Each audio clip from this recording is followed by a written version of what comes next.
Hey guys, we're looking at your CAASPP prep, algebra focusing on polynomials. So these are questions that I grabbed from the practice test that was posted online by CAASPP. You're welcome to check that out yourself. You just search CAASPP practice test.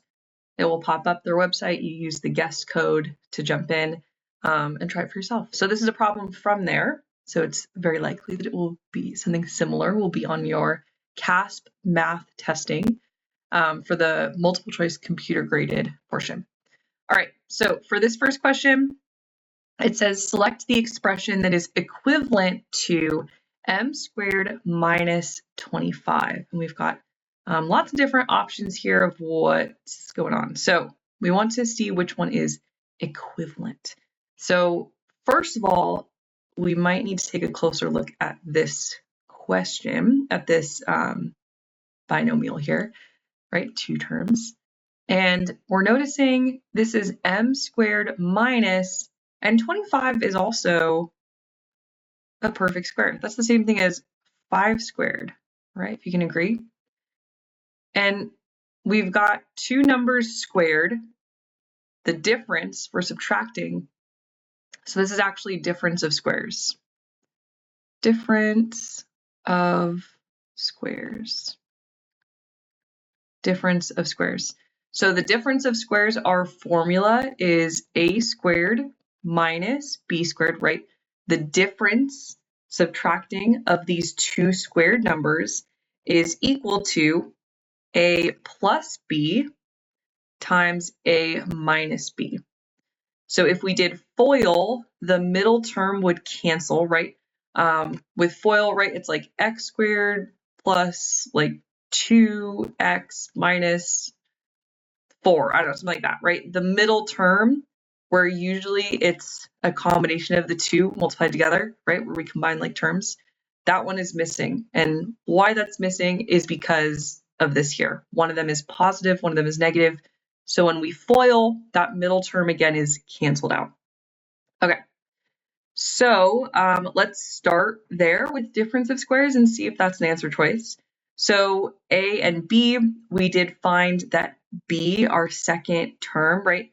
25, the square root of 25 is 5. So this is the same thing as 5 squared, right? You can check a calculator if you're not sure. 5 squared is 25. It's a perfect square. So let's just plug it into our formula. So we're going to start with A, the first one, M, plus B, 5, times M minus 5. And just for the purpose of this video and right in prepping for an exam, we want to make sure we're like checking our work. So I'm going to show you how we could check if we did this right. So I'm going to show you, we're going to FOIL this out. So M times M is M squared, right? Again, we're using FOIL. First terms, outermost terms being multiplied. So that's going to be negative 5M. The innermost terms, positive 5 times m is plus 5m. And then the last terms for both of these binomials. So 5 times negative 5 is negative 25.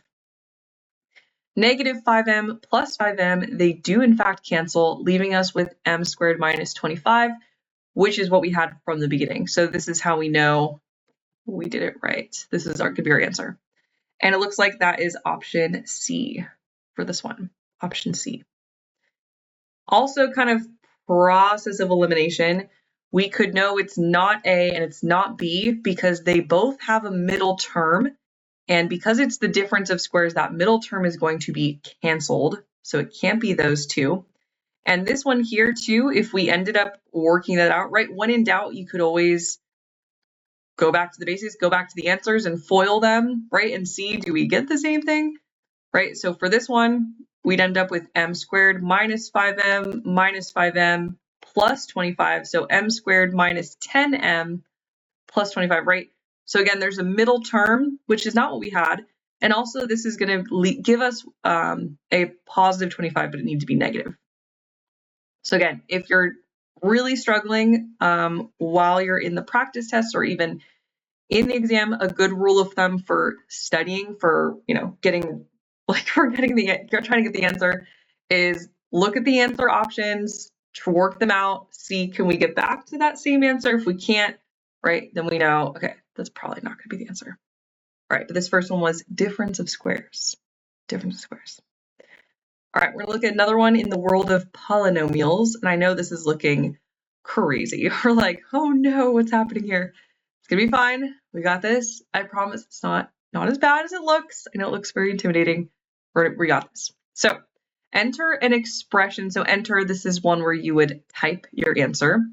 Equivalent to all of this using the fewest number of terms. So we want to simplify, we want to condense, combine like terms. Is going to be our goal for this one. So I'm going to write that in. Combine like terms. I know this is looking like a lot of stuff happening here. It's okay, we're going to baby step it out.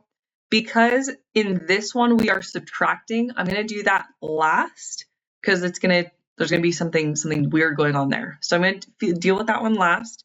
We're going to start, I'm going to put some brackets here. I'm going to focus on these first, combining them. We'll rewrite it because it has to stay in that same order. We're taking that minus the other one. So I'm going to start here. And I'm going to color code just because it helps us stay organized. And I'm going to combine all like terms. So I see 3x squared. So I'm looking for another x squared. Here we go. And that's 2x squared. I'm going to combine them. So 3 plus 2 is 5x squared. All right, next we've got a y squared. Here's another y squared. So 2 plus 1 is 3, positive 3y squared. And lastly, we've got negative 3x and negative 2x. So that's going to be negative 5x. And now we're taking this minus all those leftover, these leftover 3 terms. So what we need to do, this is a very important step, you can either do a subtraction sign and rewrite it, subtract vertically, but what I highly recommend doing is distributing that negative to all 3 terms, just so we don't make any little slip-ups, so we can remember because we're subtracting, it's going to be the opposite sign for each of these terms. All right, so we're going to just distribute, just so we can like get that out of the way, and then we'll combine, just continue combining like terms. So I'm going to distribute the negative, distribute negative. All right, and this will give us negative, so the signs are just changing. Anytime we're distributing a negative, the signs are just changing. So negative x squared. Now, right, it was positive, it's going to become opposite, negative, minus 3y squared. So all of them just became negative. That was kind of pretty simple. There wasn't any negatives that became a positive. Opposite sign for all of them.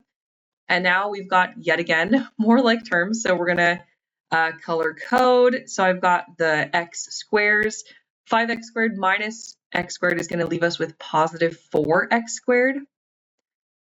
And we've got positive 3y squared. Ooh, and a negative 3y squared. Those cancel. They're gone. Goodbye. I always like when that happens. Negative 5x and negative x. Negative 6x. Doesn't that look just like so much cleaner? Isn't that just like so nice? We took all of this and it, it got all pared down. It's looking pretty good. All right, so this was the end of our video. Again, we've looked at polynomials, difference of squares. We looked at FOIL method. We looked at combining like terms with very long polynomials, right? Many terms here. As always, while you're studying, let me know if you guys have any questions in Canvas inbox. But that's it. All right, bye.